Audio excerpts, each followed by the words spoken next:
Oke, Infinix Hot 50 Pro Plus.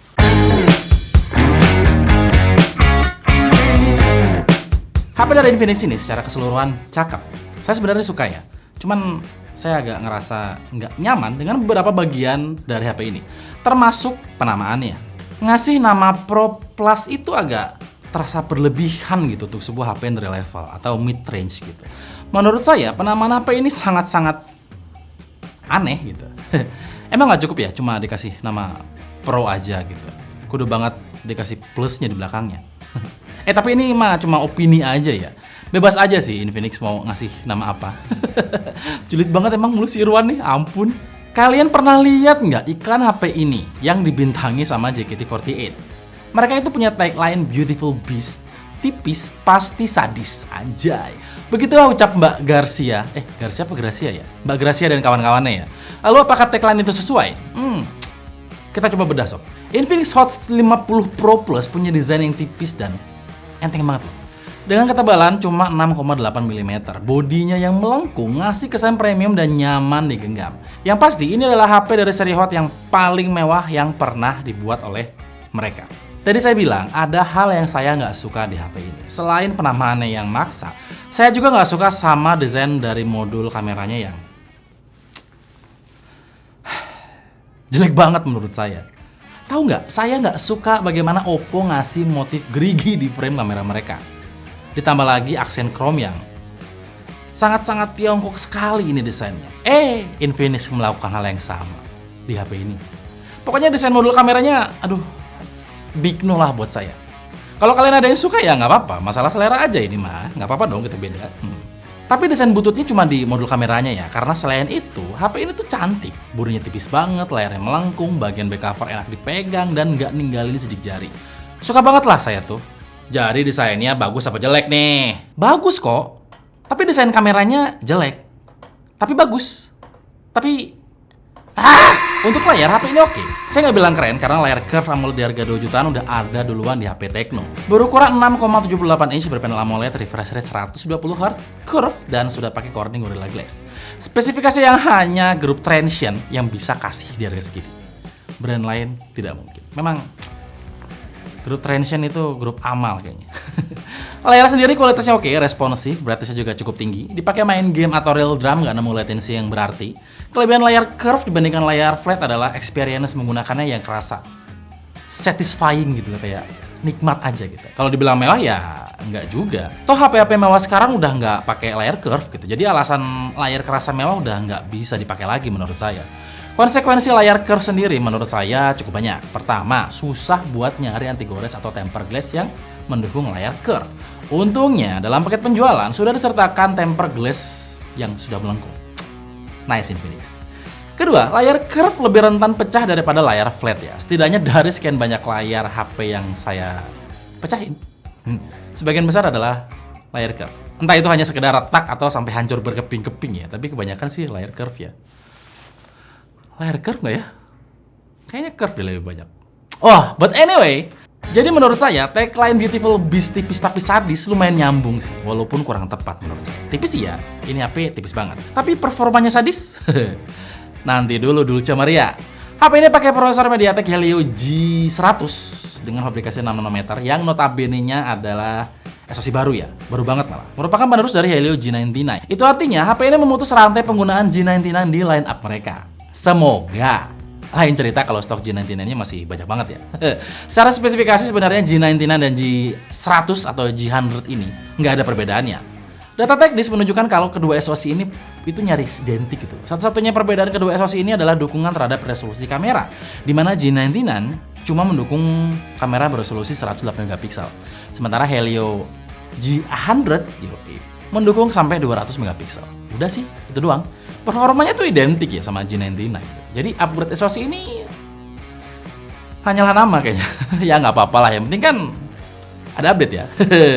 HP ini punya RAM sebesar 8GB dan storage sebesar 256GB. RAM-nya bisa kita extend pakai virtual RAM. Storage-nya juga sudah pakai UFS 2.2 yang sudah pasti lebih ngebut dibandingkan eMMC. Dan hasil pengujian, kecepatan baca tulisnya lumayan.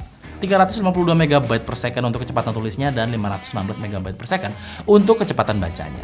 Fitur-fitur di HP ini juga lengkap, mulai dari in-screen fingerprint yang ada dalam layar, terus NFC, sampai setup dual speaker yang katanya di-tuning sama JBL. Kita bahkan bisa melihat logo JBL di frame bagian atas HP ini. Apakah di-tuning sama JBL langsung otomatis suaranya bagus? Nanti dulu ke sana. Suara yang keluar dari HP ini jujur cukup kencang. Dan menurut saya nggak cempreng-cempreng amat ya. Menurut saya dual speakernya ini enak, walaupun nggak enak-enak amat. Saya merasa frekuensi low-nya agak kurang tebal gitu loh. Tapi clarity-nya bagus loh. Dan untuk harga segini menurut saya ini udah bagus banget. Nice. Baterai berkapasitas 5000 mAh menjamin daya tahan yang lama, bahkan untuk penggunaan intensif. Teknologi 33 watt fast charge-nya juga memungkinkan pengisian daya yang cepat sehingga kalian nggak perlu nunggu lama buat pakai HP ini sejak baterainya habis. Tapi itu kan kata Infinix loh. Menurut pengalaman penggunaan, baterai di HP ini terasa biasa aja. Bahkan nggak awet-awet amat loh. Dalam pengujian, dia hanya bisa bertahan sekitar 13 jam gitu. Dan waktu yang dibutuhkan buat ngisi baterai dari 0 sampai penuh itu memakan waktu sekitar 1,5 jam. Apakah awet dan cepat? Kalian simpulkan sendiri deh. Untuk software, saya belum merasakan adanya perubahan yang signifikan dari XOS versi sebelumnya. Menurut saya, XOS ini masih menyebalkan ya.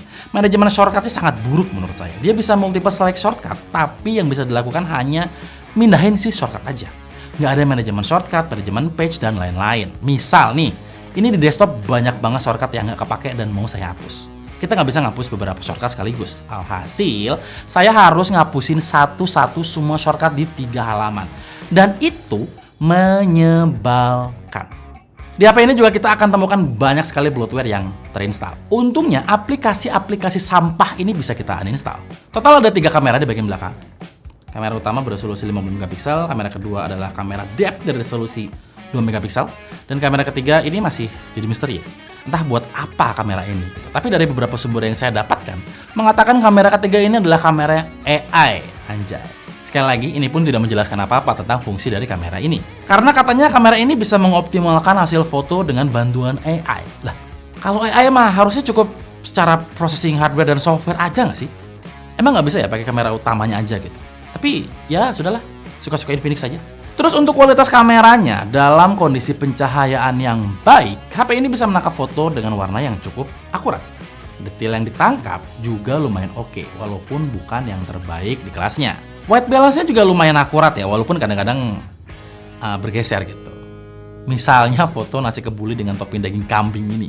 Ini jadi mirip kayak makanan Thanos dah, ada ungu-ungunya gitu. Dalam kondisi low light, performa kameranya menurun drastis ya. Foto cenderung ngeres alias kelihatan cukup noisy gitu, dan detailnya berkurang lumayan signifikan. Untungnya ada mode Super Night yang bisa ngasih foto yang lebih bersih dan lebih cukup instagramable. Lebih oke lah.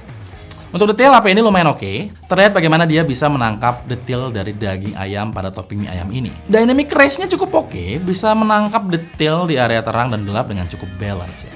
Nah, untuk kamera depan, kamera beresolusi 30 megapiksel ini bisa nangkap foto selfie yang lumayan menurut saya. Dengan detail dan warna yang lumayan oke dalam kondisi terang, tapi nggak beda dengan kamera belakangnya. Performa kamera depan juga menurun di kondisi low light. HP ini bisa merekam video hingga resolusi 2K pada 30 fps. Kualitas videonya biasa aja. Dalam resolusi tinggi, stabilizernya nggak aktif dan bikin si video terlihat sangat berguncang. Persis kayak Gen Z yang dikit-dikit punya masalah, langsung berguncang dia. Gen Z. Ini adalah sampel video dari Infinix Hot 50 Pro Plus, yang mana kamera depannya bisa merekam video hingga resolusi 2K. Saya nggak tahu apakah 2K-nya ini beneran 2K atau memang cuma interpolasi dari Full HD, tapi yang pasti kelihatan kalau muka saya terlihat cukup tajam, ganteng, dewasa, berwibawa. Yang pasti pada saat resolusi 2K tidak ada stabilizer, jadi kalau kalian merekam video dengan kamera depan sambil berjalan pasti akan sangat berguncang seperti ini. Bisa pakai stabilizer tapi resolusinya turun ke Full HD 1080p. Jadi untuk kamera depannya menurut saya lumayan oke. Oke, kesimpulannya Infinix Hot 50 Pro Plus ini adalah smartphone kelas menengah yang cukup menggiurkan ya. HP ini punya desain yang cantik, layar AMOLED 120Hz yang bagus, performa yang lumayan oke, dan SoC terbaru ya. Dan kameranya yang ya lumayan asik lah. Tapi ada beberapa kekurangan menurut saya yang perlu diperhatikan. Pertama adalah SoC ini ternyata performanya masih 11-12 dengan generasi sebelumnya. Terus desain curve ini bikin lebih deg-degan kalau jatuh gitu. Jadi sebisa mungkin pakaiin casing yang tebal dan pasang tempered glass. Terus baterainya yang nggak awet-awet amat, tertolong dengan fast charging 33 watt yang cukup bisa diandalkan. Dan sudah disertakan juga kepala charger dalam paket penjualan. Tapi harga yang cuma 2 juta lebih sedikit ini bikin saya susah untuk nggak merekomendasikan HP ini untuk dibeli. Jadi silakan dibeli kalau ada budgetnya.